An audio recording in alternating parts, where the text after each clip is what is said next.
Hello दोस्तों, आप देख रहे हैं टी कोड इंडियन। जैसा कि आपको पता है कि 1 फरवरी 2022 को जब फाइनेंस मिनिस्टर निर्मला सीतारमण जी के द्वारा बजट पेश किया जा रहा था तो उन्होंने क्रिप्टो करेंसी को लेकर के एक बहुत बड़ा अनाउंसमेंट किया था। उन्होंने कहा था कि अब क्रिप्टो करेंसी से लोगों को जो इनकम होता है उसके ऊपर भारत सरकार 30% का टैक्स इम्पोज करेगी और 1% का TDS भी इम्पोज करेगी। अब यहाँ पे अभी तक लोगों को इतना ही पता था किस तरीके से टैक्स भरा जाएगा, कैसे आगे का प्रक्रिया होगा, इसके बारे में लोगों को नहीं पता था। तो अभी यहाँ पे जो रेवेन्यू सेक्रेटरी हैं तरुण बजाज जी, उनके द्वारा ये घोषणा किया गया है कि अगले साल से जो ITR फॉर्म होता है उसके अंदर एक सेपरेट कॉलम क्रिएट किया जाएगा और उसमें सभी इनकम को मेंशन किया जाएगा जो क्रिप्टो से लोगों को होता है, NFT से होता है, दूसरे वर्चुअल डिजिटल एसेट से होता है। तो इसके बारे में तो बात करेंगे ही, लेकिन पहले हम ये समझ लेते हैं कि जो 30% का टैक्स है वो कैसे काम करेगा एग्जैक्टली।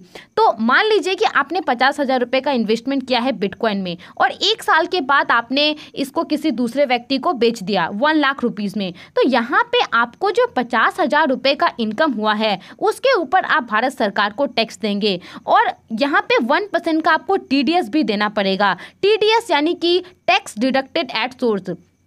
इसको एक एग्जाम्पल से समझते हैं। मान लीजिए कि आपको किसी पर्टिकुलर व्यक्ति से 10,000 रुपये का बिटकॉइन खरीदना है, तो आप उस व्यक्ति से बिटकॉइन ले लेंगे और उसको 10,000 रुपये के जगह पर सिर्फ 9,900 रुपये देंगे। 10,000 का जो 1% होगा यानी कि 100, ये आप अपने पास रखेंगे और ये आपका काम रहेगा भारत सरकार को देना। बेसिकली भारत सरकार के द्वारा ये जो 1% का TDS है उसको इसीलिए इम्पोज किया जा रहा है ताकि आपके द्वारा जो ये ट्रांजेक्शन किया गया है उसको आगे चल करके ट्रैक किया जा सके। और ये 1% का जो TDS है वो 10,000 रुपये से जब भी ज़्यादा का ट्रांजेक्शन होगा तभी इम्पोज किया जाएगा। यहाँ पे 30% का जो टैक्स वाला रूल है वो तो 1 अप्रैल 2022 से लागू हो जाएगा, लेकिन ये जो 1% का TDS वाला रूल है ये 1 जुलाई 2022 से लागू होगा। और अगले साल से कैसे आप इसको भारत सरकार को देंगे, तो अगले साल से आपको पता होगा कि जितने सारे भी टैक्स पेयर हैं हमारे देश में उनके द्वारा हर फाइनेंशियल ईयर में एक ITR फॉर्म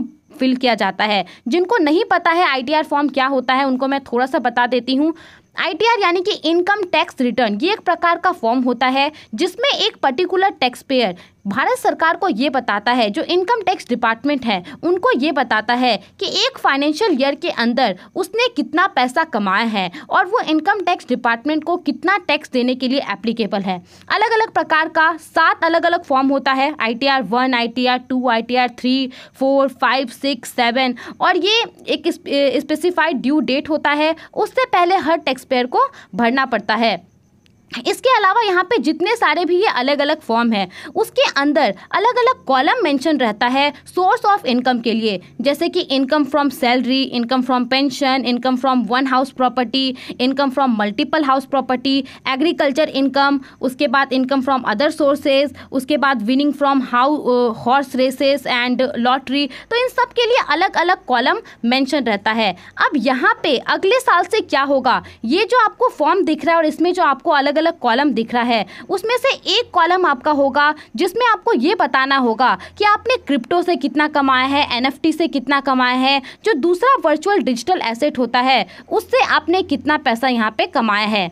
आप देख सकते हैं यहाँ पे द मिंट का आर्टिकल है ये, next years IT return to have separate column for crypto income, revenue secretary Tarun Bajaj. तो तरुण बजाज जी के द्वारा ऐसा कहा गया है कि अगले साल से ITR फॉर्म के अंदर एक अलग कॉलम होगा। अच्छा, इसके अलावा और एक इम्पॉर्टेंट बात बताना जरूरी है, अगर कोई व्यक्ति 50 लाख रुपए से ज़्यादा का, अगर किसी व्यक्ति को क्रिप्टो करेंसी के द्वारा 50 लाख रुपए से ज़्यादा का इनकम हुआ है तो इस कंडीशन में उसे 30% का टैक्स तो देना ही पड़ेगा।